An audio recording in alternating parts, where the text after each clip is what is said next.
Bienvenidos y bienvenidas a esta serie de vídeos en los que vamos a hacer un recorrido, un resumen de las principales especies de homininos y de las etapas de la prehistoria.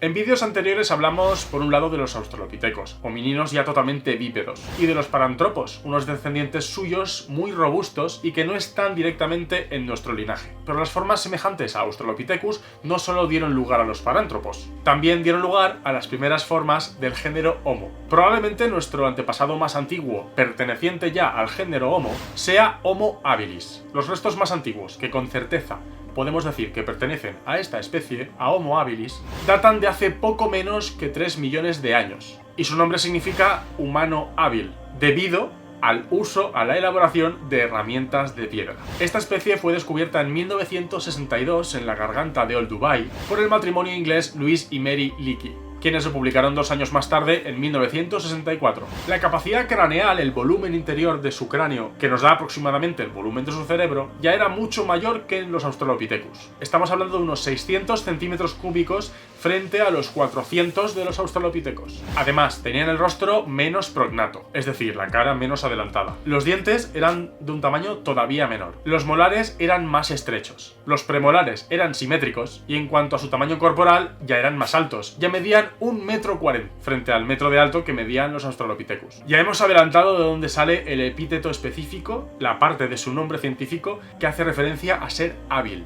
Y es que al parecer fueron los primeros homininos, al menos de los que tengamos una evidencia sólida, que empezaron a fabricar herramientas de piedra para procesar su alimento. Posiblemente para aprovechar bien los recursos de sus presas, así como de la carroña de los cadáveres que encontraran. Estas primeras herramientas reciben el nombre de modo 1 u oldubayense, y son herramientas muy sencillas, producidas a partir de cantos rodados o núcleos a los que se les sacaba cierto filo, que no requerían casi elaboración, y que de hecho se solían abandonar después de su uso. Y si te interesa la industria lítica, tenemos un vídeo entero dedicado a este tema. Hace 1,8 millones de años, Homo habilis dio lugar a otra especie, Homo ergaster, unos homininos un poquito más parecidos a nosotros mismos. Esta especie fue descubierta por el hijo de Mary y Louis Leakey, Richard Leakey, en 1984 en Nariokotome, en los alrededores del lago Turkana. Ojo, ya tenía una altura aproximada de 1,80 m, proporciones corporales ya más parecidas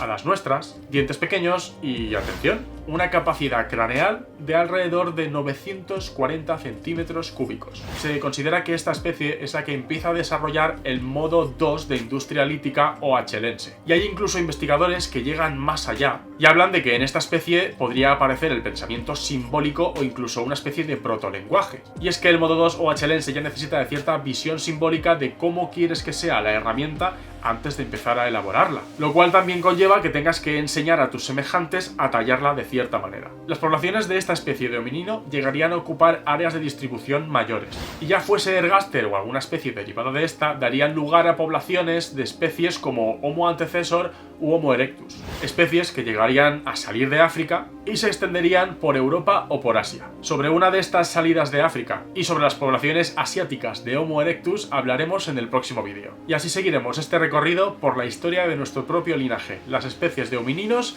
y la prehistoria. Si queréis y nos acompañáis, podremos seguir indagando en estos aspectos en nuevos vídeos. Así que corred a suscribiros y a darle al botón de la campanita para recibir notificaciones cada vez que subamos un vídeo nuevo. Recordad también seguirnos en nuestras redes sociales de la Fundación PALARC y entrar de vez en cuando en nuestra página web, donde encontraréis las últimas noticias, tanto de arqueología como de paleontología humana. Os invitamos a que nos acompañéis en este apasionante viaje por nuestra historia. Muchas gracias.